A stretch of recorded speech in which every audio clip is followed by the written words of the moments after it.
Nginamkele ekhaya lamaphupho.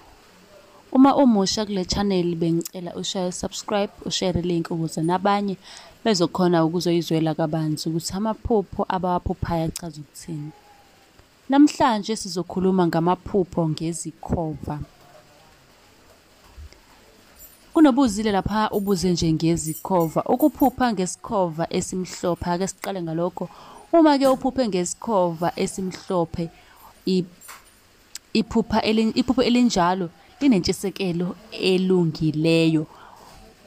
Kwaye ke libonisa ke okonwaba okuzayo kuwena. Iphupho ke leli linjalo libonisela ke kuba ke uqoqekile ke kaye uthembekile futhi ngenzeka ukuthi ke ngumuntu othembekile. Kwakhona ke libonakalisa ukuthi ke ukubandakanyeka ubudlelwane nomuntu komthandayo kakhulu. Kungenzeka kuba ke oluthando lwenu luzophumelela. Ukuphupha ke ngesikhova sikuhlasela. Uma uphupha isikhova sikuhlasela, lokho ke kubika ke lithetha ke ibhadi, libika ibhadi nobubi okuza kukwehlela maduze. Amaxesha amaningi ke ukuphupha ke izinto ezikhova akusiyona nje into enhle.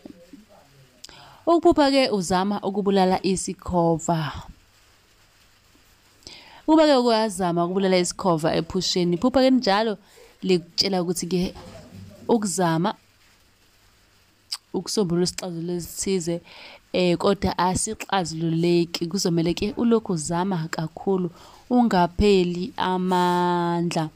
Mawukuthi ke umusha kule channel mlaleli ngicela ushaye subscribe, ucele ke nabanye bezosubscribe bakithi. Uma uyibuka ku TikTok sifollow phela bese yang inbox ucele number la uzosibhela khona njalo ku WhatsApp uma uba nephupho. Nisale kahle.